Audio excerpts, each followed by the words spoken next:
Finally, alas, I've got a good stable overclock by 10980XE i9 Intel processor, and go through here on the settings. I believe I got it about the best I could do it. It just passed this OCCT test,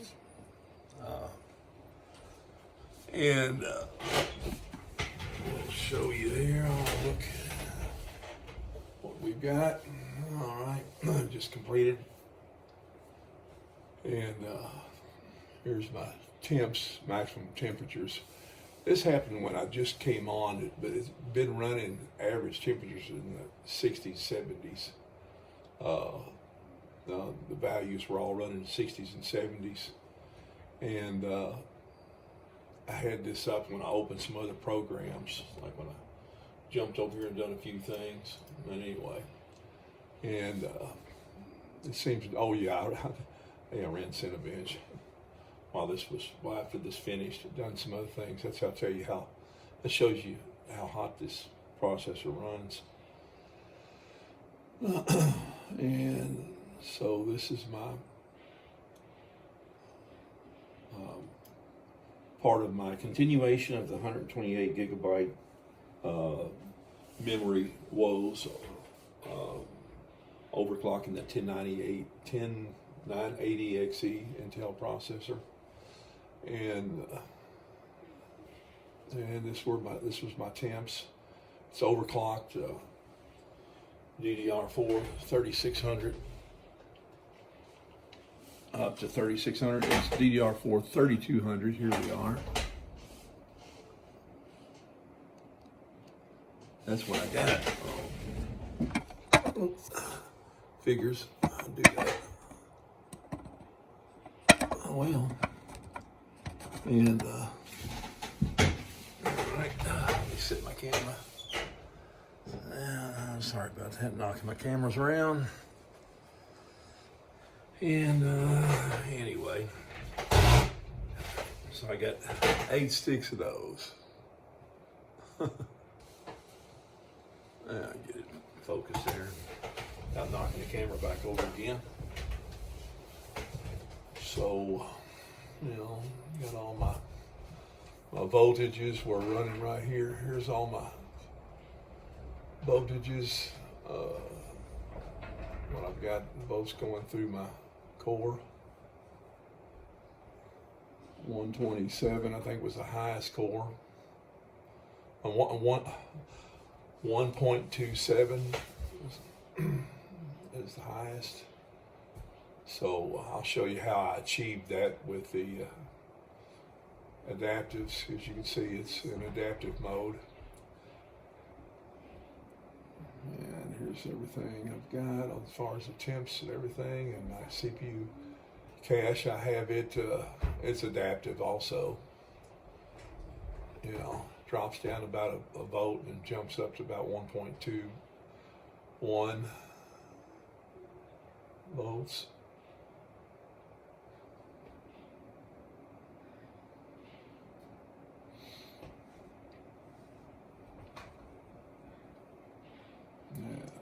Get on down here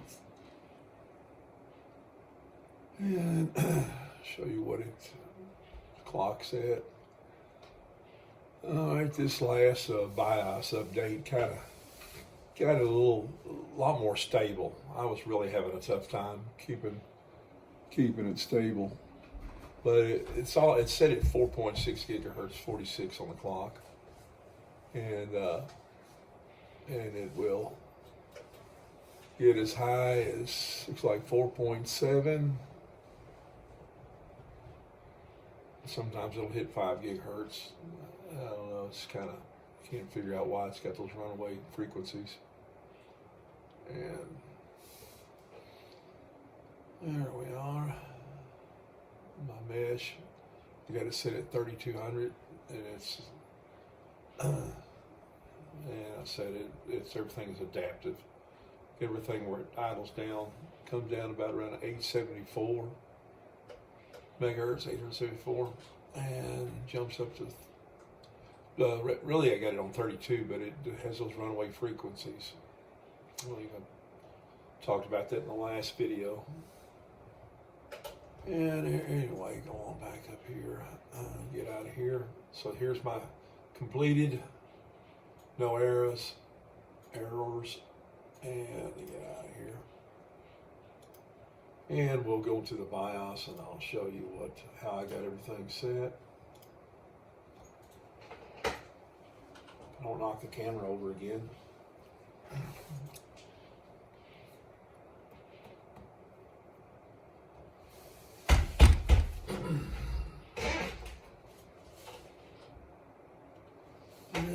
So it's been a real chore on this, but I've got you pretty well got to set the memory in auto if you want to get everything stable first, and then you do your overclocking your memory last. I know a lot of people click, delete, but yeah, oh well. I guess a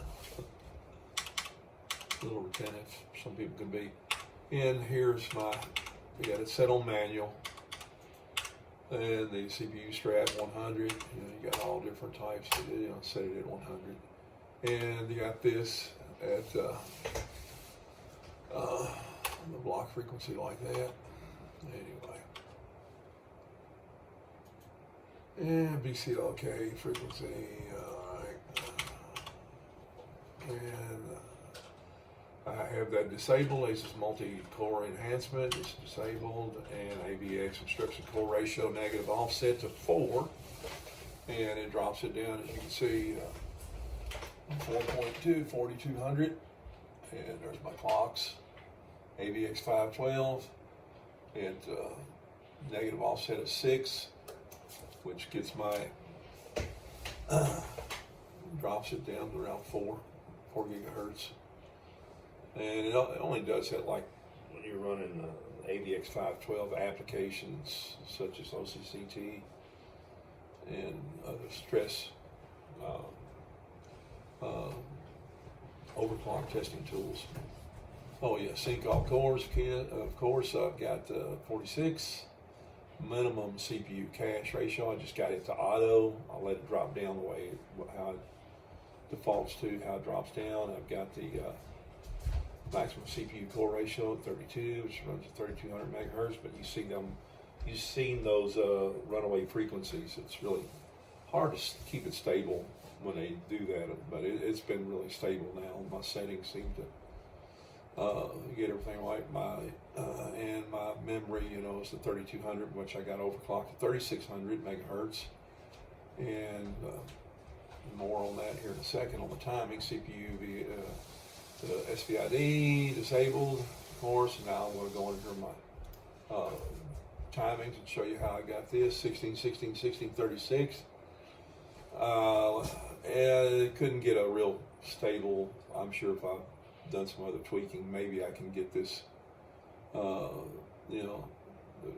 command rate at 1, but I got it it's just at 2, let it go in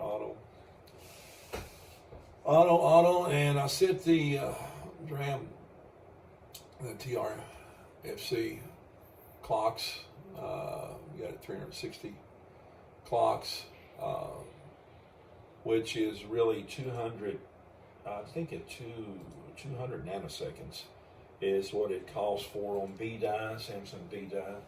That's what these memory chips are, memory DIMMs are. And so it works. And there we are. When you got of course, when you're set at 3600, this will refresh interval rate will an auto, it will adjust accordingly to my 3600 overclock of my memory, and I've got everything else is auto.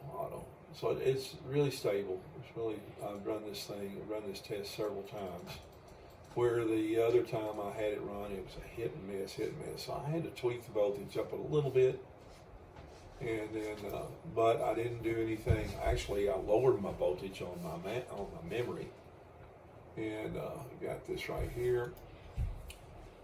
Auto puts it at level 7, which is fine. I was setting it at level 7. I wanted to see what auto would throw it at. So everything else is just left alone. It seems to run just fine. And so, all right. After the last BIOS update, I wanted to see what it would run at that, and run fine. Actually, so if it's not broken, don't fix it, right? And this is my all right. I left it at auto on my enhanced Intel speed step technology. Auto turbo mode, of course, enable. I don't know why I said auto, but it's enabled as well as my speed step. And you go here is the maximum, power limit, and put it at its limit. Do the same thing here. Everything else I left it auto, and I was putting 1.23. I was putting this max, but this seems to keep it right at that. The current limit kind of keeps it at that, so it's doing just fine. So left it alone, and sometimes we could. And I don't do anything here. I'm not doing anything in this. I left everything default of the what the board's set at. And AI features, it'll show here. You can adjust these, but this is just their optimized settings, what it'll set it to if you run the AI overclocking, which I don't do that. I do it myself, so I get a lot better scores over, with my, everything, even better frame rates, gaming, everything. And all right, offset mode, here we are. Now this is where I left the last time. Last time I had this at offset mode. So I just jumped in here because I used to always use adaptive, but I wanted to find out where everything was, so I'm moving around without all the fuss. Naturally, on the Asus boards, they want to throw 1.4 and 1.5 volts to the CPU. I don't want to kill the CPU. So you have to either manually put it in, you can do that, but if you do the adaptive mode, set this at negative, adaptive, and I've got it at 0.050, which gets me my highest score, as you saw earlier on the OCCT. Also, you can, hardware info 64, it shows as well as the same voltages, where the board does really well on setting its voltage demand for each core.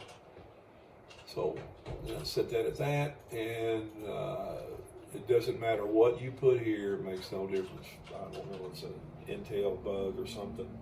I could put, I don't know, 1.6, it's just going to drop it at this. So just leave that at auto, and it works just fine.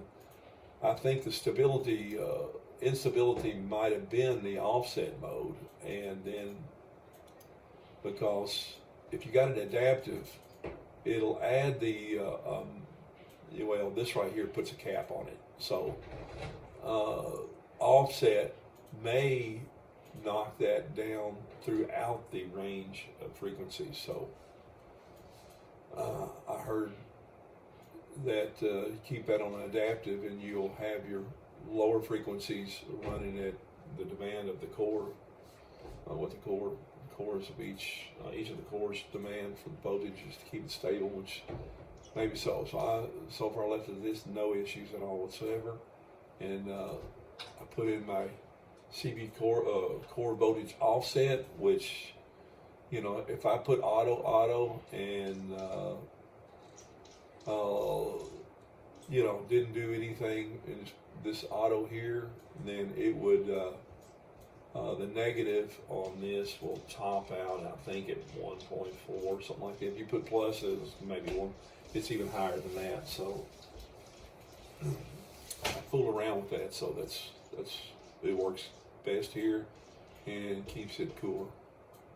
In additional turbo mode, like I said, on the CPU core voltage, auto, because I've got a cap on it by putting a negative offset of 0.050, which makes my cores run 1.23 all the way up to 1.27 on the maximum core. I think one below that is 1.1 core below that's not 1.26. The others are 2.5 and 2.4, 2.3, several of them I think at 1.23. A few of them there anyway. So and then also for the CPU cache voltage, uncore, whatever, adaptive mode. I did that. Now this helped me more than anything because my offset, I believe, was holding me. You either got to put it in manual or do the adaptive on this, and it doesn't give you enough voltage, so you got to do the adaptive plus or put in 1.2 will get you there on your 3200 megahertz frequency for your cache. And so adaptive mode plus 0.33, that got me right there where I need to be. It runs like I said 1.21, I think the maximum. It settles around 1 when it's being tested, when it's maxing out the uncore frequency or the mesh frequency. It will run 1.2 on average volts, which that works fine. In additional turbo mode for the cache voltage, I put auto. So this is going to add this to the turbo of the mesh cache. And here, core voltage, again, auto. I'll leave that at auto, and this I let that default. It's just defaulted to that. This fixes everything right here.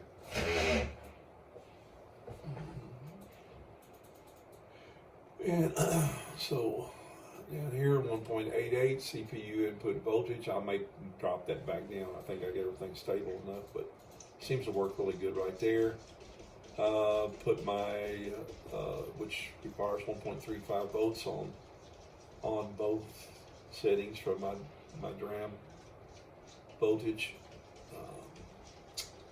And I got that. And I got 1.23. If I put the 1.25, it puts 1.26, 1.27 on the CPU VCC IO voltage. So I'll put 1.23, and it works everything. And also, you got to remember too, when you're overclocking memory, this helps a whole lot. You do a little of this, and you don't have to do so much of this. So this is really, really good DIMMs from G-Skill. They're really good.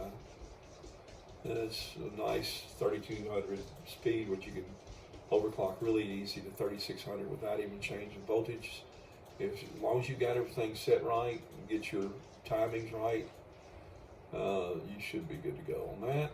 And I left this at auto, which this is on my system age. I don't think it makes any difference with it. And on these cores, on these CPUs. So leave that alone. And this is auto. Everything else is auto. There you have it. That's all my settings here for my overclocking 10980XE. 4600. And this, when I didn't have to take that much off. I had 6 and 6, but that was just to go ahead and get everything stable, my overclock stable. So once I figured that out, I dropped it down. I could drop it down to 3, and I have some instability issues. This, none at all right here. So I think when Roman Devour was overclocking these 10th generation Intel CPUs, he said the same thing. AVX setting should be at least 3 or I think he said 4 or 5. And I forgot when I saw that. I think that was, I don't know if he was doing the 980XE or whatever. No, he was, but he said it requires. He said it's a good rule for all of the 10th generation Intels. He's found that AVX setting for stability, and it keeps you from burning it up too, because these CPUs run really hot, especially if you're doing any rendering or anything like that. Put that at 4. You know, you'll be fine. You'll be fine. And that 4600 clock keeps my voltage running around 1.23 up to 1.27, which what helped me get that was, of course, the adaptive mode, negative 0.050, kept it from having runaway voltages, which it doesn't require that much to run at that speed. You put it in auto, you could easily run 5 gigahertz. I don't like I don't like to burn things up, and really it's hopefully the next Intel, I hear it's the 10990, or maybe it's Rocket Lake. I don't know what Intel's going to do. Hope they get it together where I hear it's going to run at base clock 4 gigahertz up to 5 gigahertz turbo, so that'd be great. And then 22 cores, 44 threads, that'd be really good, but we have to wait and see. I was supposed to have done it last year, but here we are in 2021. So, you know, naturally I go in here, I've got everything set, and down here, yeah, save to, that's I put 4600 megahertz, 3200 uncore, and yeah, okay. It runs so good, so that's all you have to do to save your overclock. And this is the 10980XE Intel processor, overclocking woes with 128 gigabytes of DDR4 memory. We're overclocked at 3600 on the memory, and so there you have it. And it's on the X299 Asus Prime Edition 30. And so I hope you enjoyed the video, and happy overclocking.